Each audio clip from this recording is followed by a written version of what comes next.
Imagine yourself by the window, watching the world unfold outside. The train is moving through a thick forest. The windows are dark, and there's almost nothing to see. Just the trees, their shadows, and of course, an occasional flicker of light. Then, a start. Something small, somewhere near the thorny bushes beside the track. The train slows. Then it stops. For a few seconds, nobody moves. You can hear the engine ticking and the wind blowing. And then something moves across the tracks.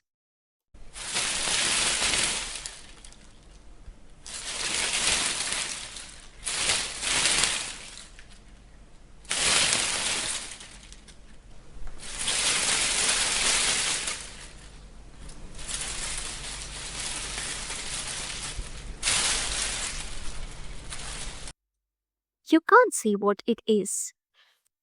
The train starts moving again. But now you're looking at things differently. And that is exactly where our journey for today begins. Because sometimes the most interesting part of thinking itself is understanding what happens when we change the way we look. Hello, I'm RR, and welcome back to Soliloquize, a podcast series by Trouvaille. This is season 1 of the Thinking Lab. We rarely take notice of the machinery behind our own thoughts.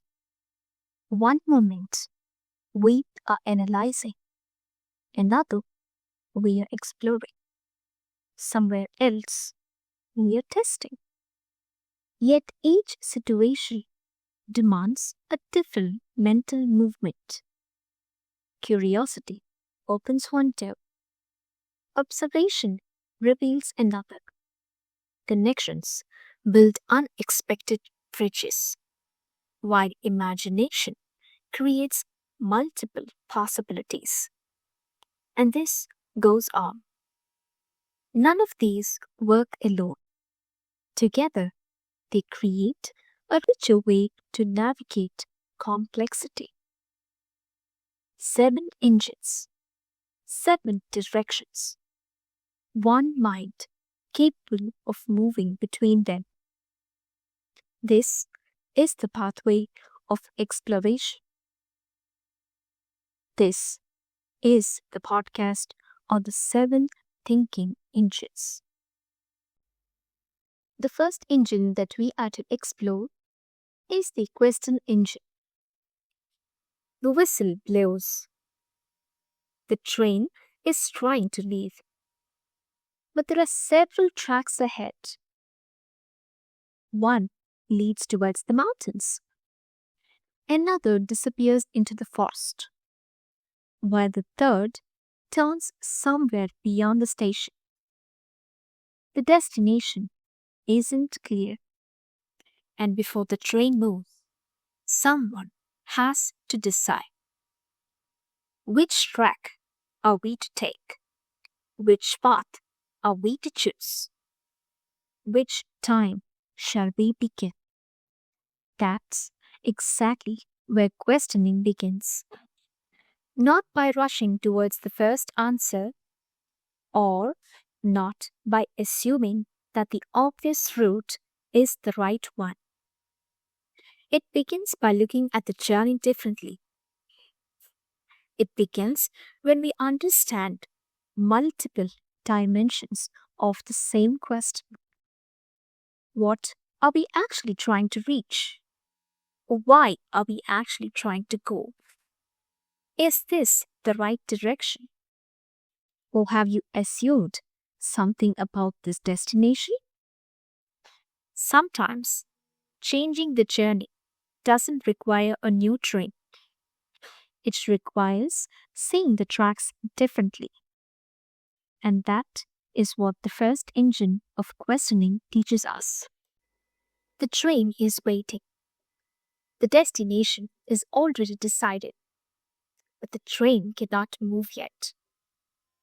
You have to wait for the sick. You have to listen to the silence around you. You've to take notice of the weather around and the movement outside. You also need to check the track ahead. Nothing needs to be changed. Nothing needs to be rushed. For now, the smartest move is to wait, because moving towards the right destination at the wrong moment can still take you in the wrong direction. And that is why observation is important. Observation is knowing when the movement is ready to take and actuate. The third engine is connection. Some of the most interesting ideas appear when two unrelated things meet. A problem in education might have its answer hiding in gaming. A business problem might have something to learn from nature. Maybe even a technological idea might begin with an observation about human behavior. Creativity isn't always about creating something from nothing. Sometimes it's about noticing a connection that everyone else missed. The train passes through a familiar landscape. You have seen these mountains before. It's the same river, same houses, and even the same road. But then you begin to wonder, what else could this become? What if the old station became something new? What if the empty space became something useful? Or what if this familiar route could lead to an unexpected destination? Imagination doesn't always ask us to create something from nothing. Sometimes it asks us to look at what already exists and see what it could become. The materials may be old, the place may be familiar, the problem may already exist, but the possibility doesn't have to be. And that is exactly where imagination begins. The fourth engine was all about imagination. The journey is still on. The train is moving through an unfamiliar landscape. The map says one thing, while the signs say another. But something deep inside you says, why don't we try that route? You're not sure if that feeling is right. So you decide to test it just once. You take the turn and see what happens. You learn from the results and adjust the course. Gut feelings can point you towards a possibility. But experimentation lets you find out whether that possibility can survive reality or not. You don't experiment to prove your instinct was right. You experiment to discover what is actually true. Sometimes the result confirms your feeling. Sometimes it redirects you completely.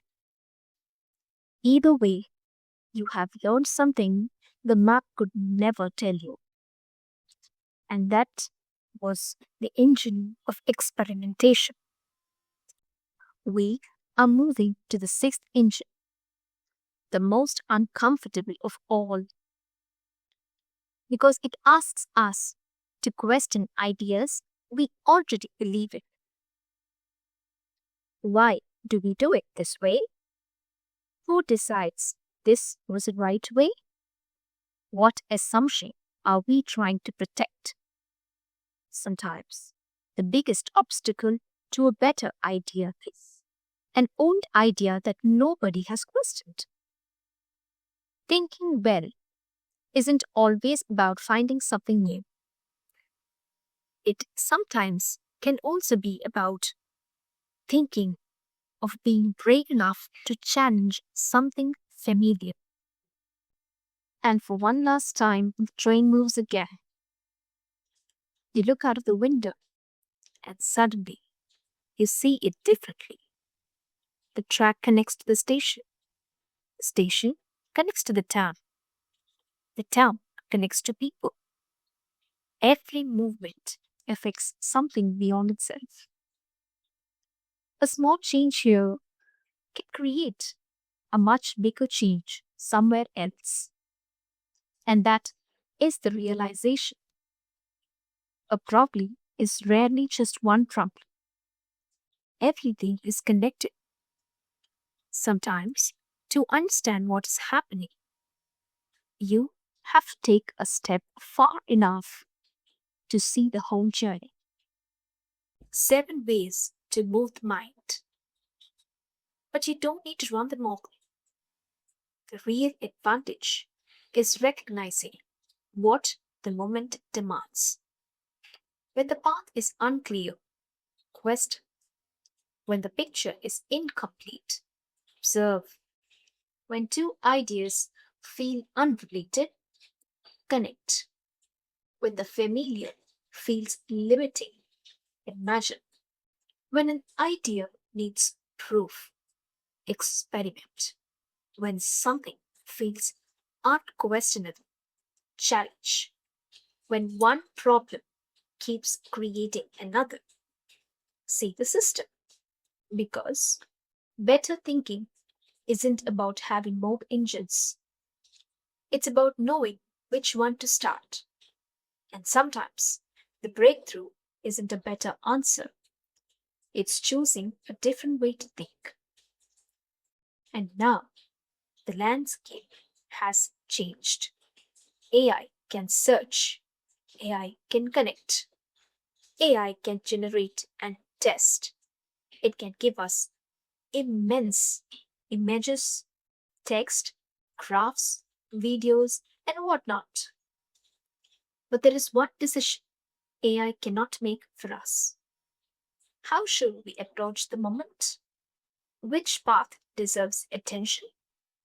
Which possibility deserves testing? Or which assumption deserves a challenge? AI can accelerate the journey, but we still choose the engine. Because the future won't simply belong to those who can produce more answers. As I already said, it will belong to those who know how to think with them. So the next time you're stuck, don't immediately ask, what is the answer? Just pause. Ask yourself, which thinking engine do I need right now? Or simply, just take a step back and see the bigger picture. We spend a lot of time trying to become better thinkers. Perhaps we should spend a little more time learning how we think. Because thinking isn't a single road, it's a collection of paths. And sometimes the smartest move isn't knowing the destination, it's knowing which path to take. But there's also something else worth noticing of. Even when we have the right way of thinking, why do we sometimes fail to see what is right in front of us? Maybe that's something worth thinking about before our next conversation. I'm Arar, and this is Soliloquize. Until next time, stay curious.